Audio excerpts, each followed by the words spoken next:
Welcome back to the Reason Solution second episode. Ever notice that things that seem completely unrelated can actually tell the same story? So this episode I'm thinking about the top Philly songs. I'm also thinking about how we have so much in common. And then I stumbled upon this thing called an amicus brief. Now you might be thinking, what in the world do these three conversations, these 3 points of view have in common? Well, they're all about voice. Songs give the city a voice. Listening to each other give each other a voice as far as how we have more in common than we don't. And an amicus brief is a way of people who aren't directly involved in a court case to make their voice heard in the issue they care about. So, 3 points of view, one conversation. Let's begin. Point of view one.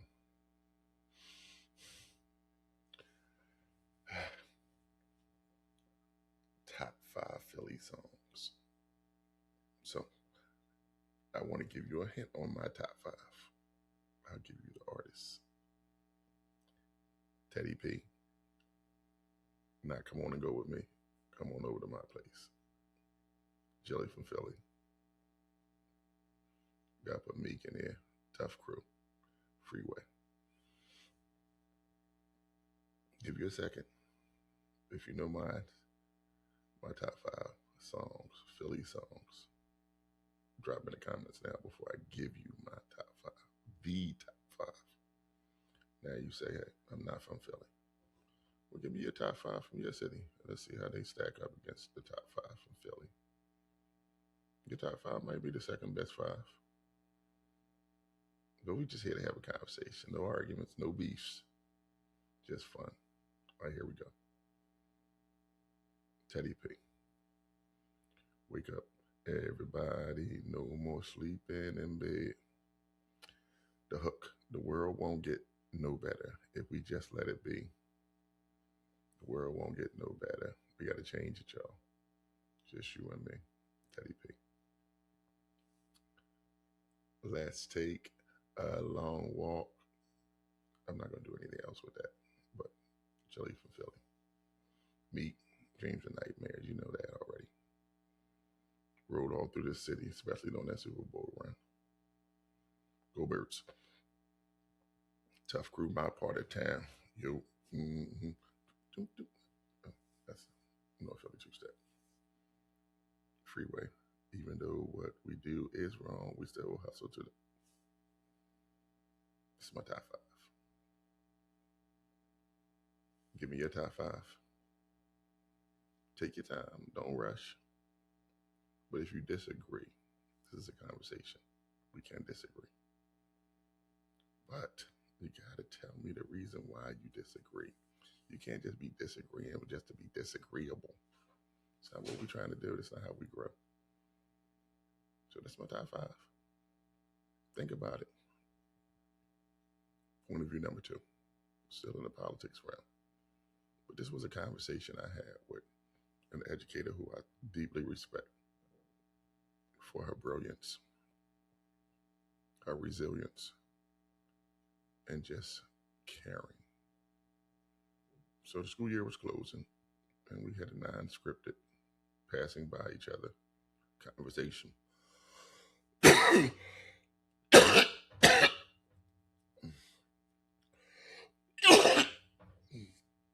edit out 422.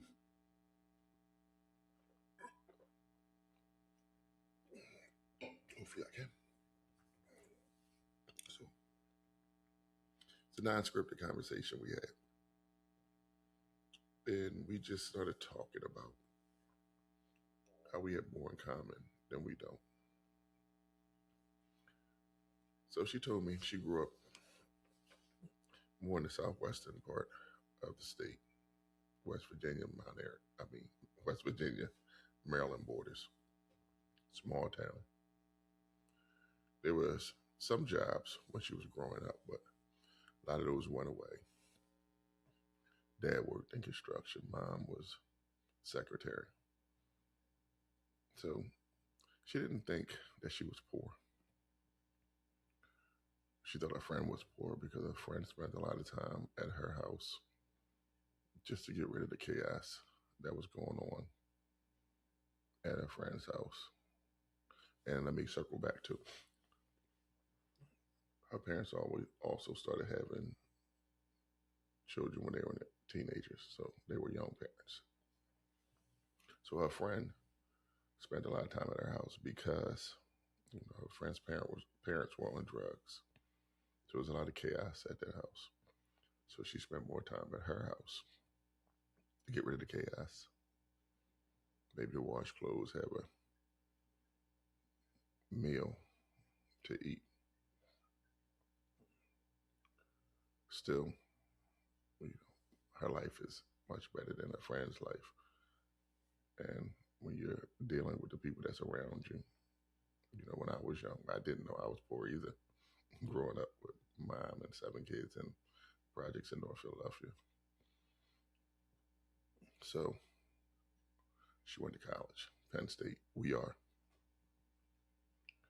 And in Penn State, she had student loans, 3 jobs. One of the jobs was selling notes to kids that didn't come to class. She was counting quarters to do laundry and also eating at the dining hall like most of us do. Some of her classmates, they didn't have loans.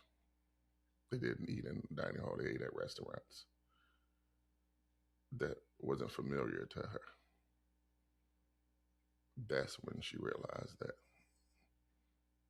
what part of this scale of economics that she fell on. And then coming out of college, had a teaching job in a Catholic school. And the way the students, the kids, spoke to the adults and their parents in such an entitled, disrespectful manner was definitely something she wasn't used to. It was foreign to her. Penn State was foreign to her. This job was foreign to her. And in reality, it would be foreign to you too. It seems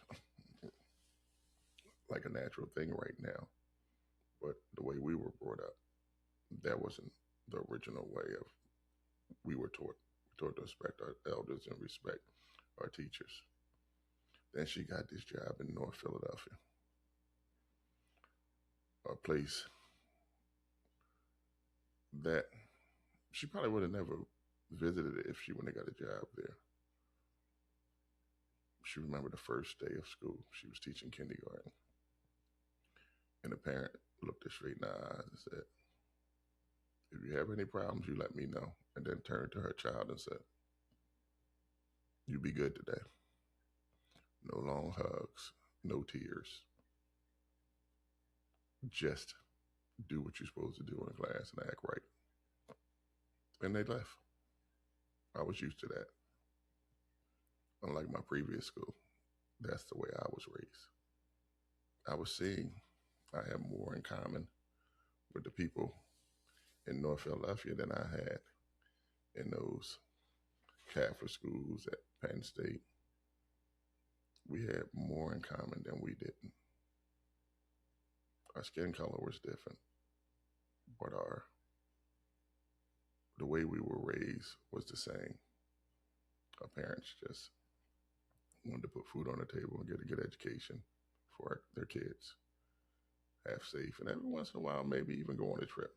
Maybe not a 5-star trip, but a trip together. So I got pregnant and I wasn't married at the time. And a lot of my friends from college and from the previous school I taught at, they kind of shunned me. They kind of shunned her. But not these parents in North Philadelphia.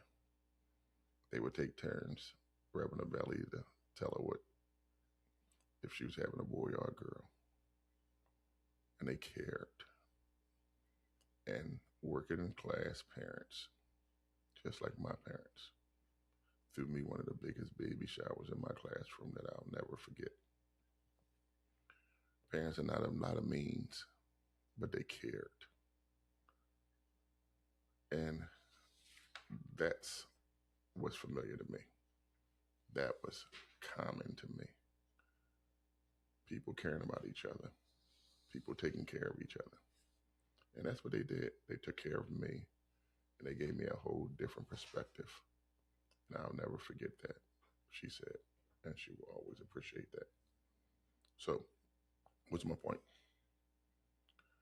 And sometimes it takes just listening to someone's story to realize you might have more in common than you imagine.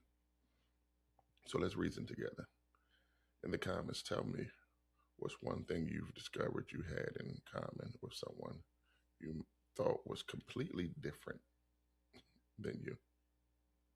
I can't wait to read your stories and continue this conversation. My example is the one I just gave you. I have been working with this wonderful teacher for at least 10 plus years, and I never knew this part of the story. And it stuck with me, and I'm glad she was brave enough and courageous to share, because we want to have courageous conversations on this podcast so we can grow, learn, and see the humanity in each other more than what side I line up on. Am I Democrat, Republican, liberal, far right? We're all human beings.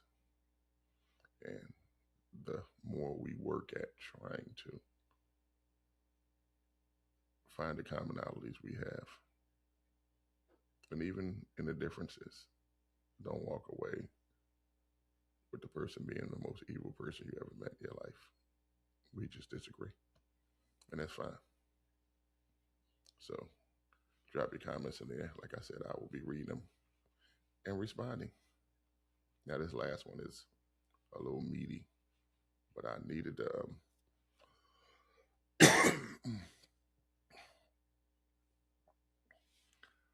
this last one is a little meaty, but I needed to go over this because this ties back into last episode's discussion about schools closing and school funding and proper school funding. So the cities filed an amicus brief. I would have never known what an amicus brief was or is until I just did some research. And they filed this brief because the funding ratio for the city of Philadelphia schools, they felt was unfair. So an amicus brief, or a friend of the court brief, is when a person or a group who is not directly part of a lawsuit shares information or perspective to help the court make a decision. In this case, the city of Philadelphia submitted an amicus brief about how public schools are funded in Pennsylvania. The main point was that the way schools are funded creates major differences between districts. Wealthier areas can raise more money through local property taxes, while poorer areas like Philadelphia often have far fewer resources. The result, they argued, is that students in different parts of the state do not always have equal access to the same educational opportunities. In 2023, the court agreed that Pennsylvania's school funding system was unfair and unconstitutional because it did not provide equal educational opportunities for all students. The court also recognized that schools were operating more than $1 billion below adequate funding levels each year, highlighting the size gap and resource gap for Philadelphia public schools. So that was 2023. It's 2026 now. And my biggest concern in learning about this amicus brief and actually doing some research, because I did hear about the conversation a couple of years ago, but then it just really went quiet. You know, the mayor just got $48 million from city council to offset some of the cuts that was going to happen in the school district next year. and people were excited about it, and it sounds like a lot of money. It is a lot of money for me and you, but not for the entire Philadelphia school district. It's like 16% of what they needed, which is $300 million. And the $300 million was to not make the cuts to some of the positions that are needed in schools, like climate, in-house tutors, and etc. So, and the 46, 48 million they got from city council was not going to be a fund that was allocated every year. It was a one-time fund, and these funds would just cover that part, or a couple of jobs, or a few jobs for this upcoming school year. We needed a dedicated funding base. My question is, the money is out there. The courts have said it already. Why aren't we getting the money that this amicus brief said that we should be getting for this district? And we wouldn't be having these conversations. Maybe we wouldn't have as many old buildings that we do now. Maybe we would have more equitable resources for students and teachers. My concern is that no one's standing on the table beating the drum about this funding that is owed to the school district. Like we're standing on the table beating the drum about 17 schools closing. Or we're standing on the table beating the drum about things that go around education. Because most of the time we hear people talking about education that have not been in a school at all. This amicus brief is lawyer talk. I will not insult your intelligence and act like I am an expert on this brief. I gave you the Cliff Notes version of what the brief was and is. But then again, you have people talking about what's going on in education and the new math and the curriculum have not been in the classroom. If they have been in the classroom, they've been in those classrooms where the teacher is prepared, the students are prepared, everyone's sitting down, the engagement is high. The teacher asks a question, 15 students raise their hand and say, yes, teacher, I have the answer.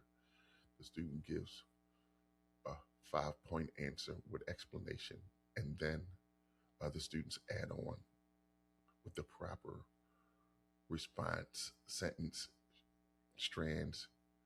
I agree with that student. In addition,